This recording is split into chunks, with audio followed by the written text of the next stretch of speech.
What's up, YouTube? Knight's Edge here again. Got another little pretty cool review for you. Overview review of an awesome knife sent to me by Mr. Eddie. Y'all go check him out on Instagram. Thanks to people like him that I get to check out such cool and extravagant knives as this. And this does not disappoint at all. Before I get into it, hit the subscribe button. If you want to listen to me ramble on more about knives, hit the like button. If you like the content, consider becoming a Patreon. That's linked down below in the description. And thanks to all my Patreons, channel members, and everyone who's helped me out along the way, including, definitely including Mr. Eddie and his extravagant knife collection, I guess, right? This is the Herman Knives Dragonfly. Pretty neat. Pretty good sized knife too. Let's go ahead and get into specs. Before I do that, let me go ahead and give an overview of it. Herman Knives is a knife company out of Poland. They are kind of mid-tech, I guess, small batch production. He does a lot of stuff in-house, most of the stuff in-house, CNCs. They do have the same models, but each model is a little bit different than the last. There's no two that are exactly identical. They are very sought after Polish custom knives. So yeah, thanks to Mr. Eddie again for letting me check this one out. They're exclusively, I think, to my knowledge anyway, sold on Polish custom knives. They might be available in some other places now, aside from, you know, of course, the secondary market. But Polish custom knives sends out sells as the most common seller for the Herman knives. All right, so before I get into all the thoughts and you know, ergonomics and all that good stuff, aesthetics, let me go ahead and take a full measurement of this thing. It's a really large knife again. If you go all the way to the tip of the blade, let's see, tip of the blade to the end of the handle, you're looking at right at 8 7/8 of an inch. Overall blade length, if you go all the way back to the choil right there, and that little part is 4 1/4 inches, and your cutting edge on this is right at 4 inches. So definitely every bit of a full size, even an XL pocket knife. And you know, by my definition of it, and I would think by most people's definition of that. So let's go ahead and get a blade stock thickness measurement on the spine. 154 thousandths, relatively thick spine, but not extremely thick. And it goes down to a nice right at 27 thousandths behind the edge. And the handle thickness on this one right at 450 thousandths of an inch. So not especially thick or thin either way. Handle works pretty good and feels pretty good. A little foreshadowing there. Here's the Cold Steel Knives 8010 and the Demco Knives 8020.5. So you can see it's longer than both of those, although it still doesn't have the kind of bulkiness, I guess, that the 8010 does. I mean, comparatively, you know, the handle thicknesses, right? And I mean, this is probably the first time and only time anybody will compare a cold steel handle to a Herman Knives handle.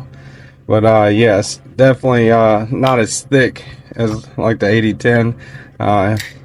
There's another one, Ontario Knives Rat Model 1, and your Ontario Knives Rat Model 2. So definitely still longer than both, right? And last but not least, you got the Spyderco Knives Paramilitary 2 and the Spyderco Para 3. So larger than both, way more blade and cutting edge than both. Now, whenever you're carrying it in the pocket, as far as carryability goes, you still don't have that hump like the Paramilitary 2's got sticking up, right? So it carries pretty well. You just have that little what Shabazz would call like a pocket pecker, I guess, flipper tab sticking out. Pretty substantial flipper tab there. We'll talk more about that after the specs, after we get through the specs here. All right.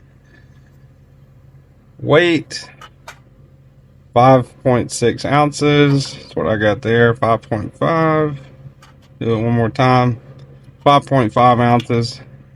So pretty decently heavy knife, but not, you know, anything crazy or extreme, you know, not like the Beowulf or something like that, you know. Doesn't, you'll definitely know it's there, and I wouldn't recommend carrying it with you know, swimming trunks. But if you got blue jeans or, you know, something like that, you know, you'll be all right. Definitely not a deep carry knife. Definitely kind of a flashy, you know, gaudy kind of thing. Really, really, you know, looks really good.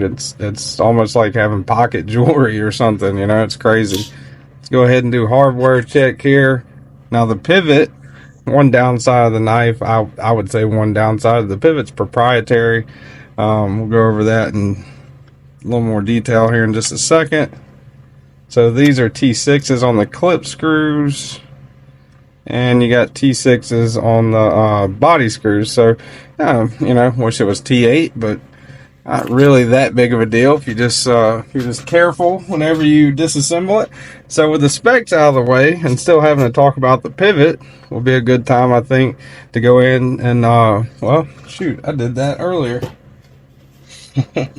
About to show you all the Grimsmo package, man. I am going out of my mind. All right, so let's get out the Herman box, and it comes with a really nice pouch, Polish Custom Knives, you know, really soft, good quality, not a little more than just like your run of the mill Civivi pouch. And of course, the certificate of authenticity, pretty cool, certified that this knife was custom built by Bartos Herman, Dragonfly,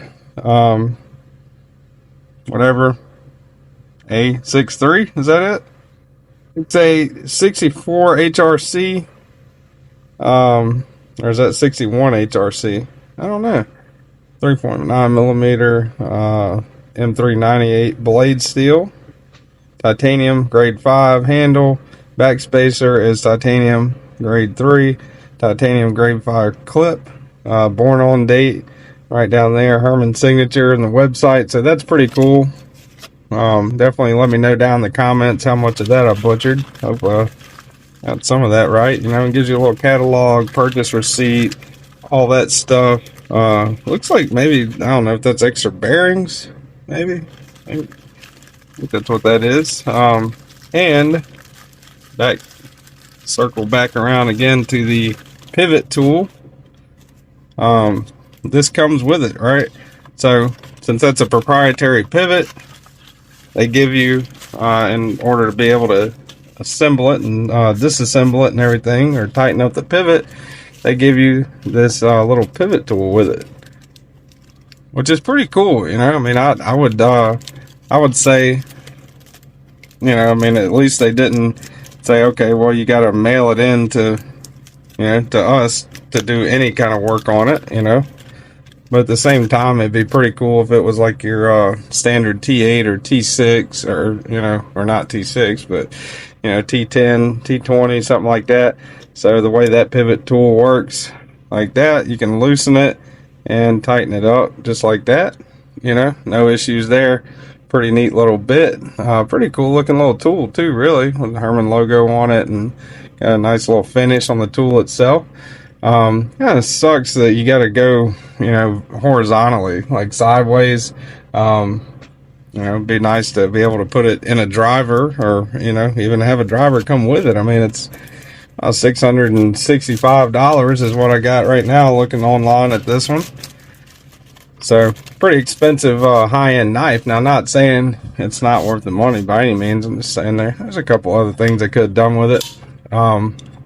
Really cool sound on deployment. If you listen, that sounds really neat. You know, it does that almost every time. If you go low with it and go down to the bottom, you can use the reverse flick to open and close it, which I think that's pretty cool. You know,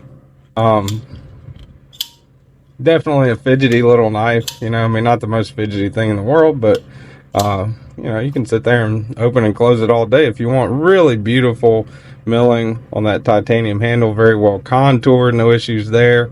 You know, the finish on it is extremely nice, you know, and the pivot does look cool, you know. I mean, it's captive on this side, which is awesome, you know. So kind of overall, I would say on the hardware, not the best grade that I would give a hardware, but definitely not the worst, you know. And it looks pretty good too. So ergonomically, this thing feels awesome, you know. This is choked back, choked up, which is you're putting your finger right behind that flipper tab. Really comfortable, you know. Absolutely no issues whenever you're flipping it. It's like a straight up hook kind of looking flipper tab. It does give you, they did give you that little cutout ramp right there for your finger. You know, you can kind of sit right there if you're holding it and not wanting to flip it yet. Whenever you're ready, just flip it open. That works pretty well. No issues there at all. The flipper tab, you know, they could have curved it down a little bit, maybe a little bit smaller, you know, but not really too much of an issue, not to me anyway. I mean, some people might think so.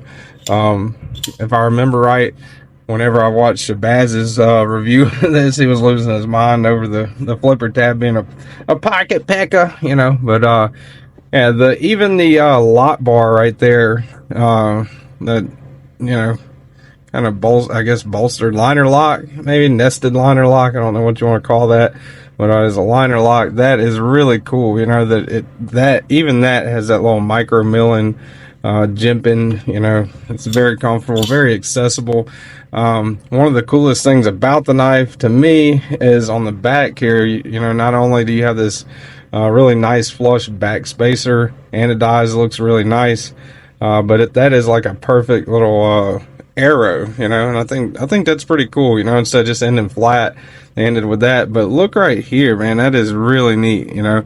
And how this, you can get a close up there, that goes perfectly into the same shape as the end of the knife, right? Whenever you look at it here, so that arrow point here, that arrow point here, you know, that is really cool, you know. Really nice little touch there. You know, you can barely feel that little etching in the metal right there, but you can feel it, you know, and it makes it a little more comfortable.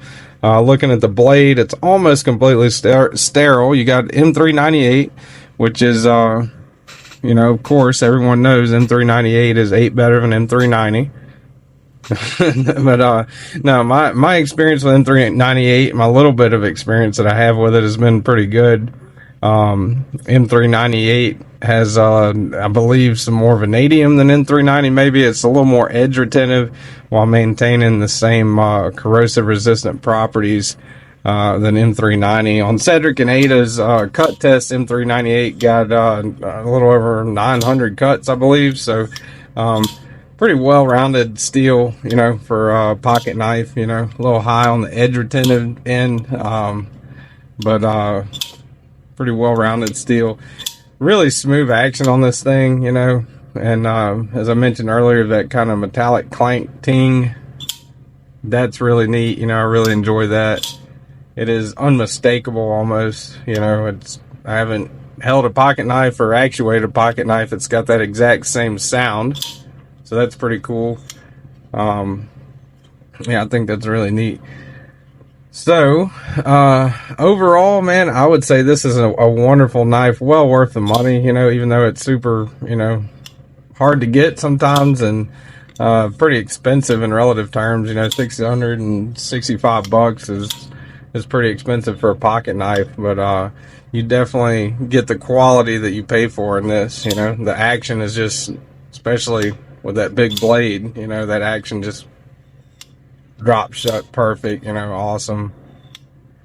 So yeah, really appreciate Mr. Eddie letting me borrow this knife, and thank you for loaning it to me, Mr. Eddie, and I appreciate you. And all my subscribers, hit the like button if you like the review and like the video. Hit the subscribe button down below if you want more of it, want to listen to me ramble some more about knives. I appreciate it, and appreciate all my channel members and Patreons, and I'll see you guys on the next one. Y'all stay sharp.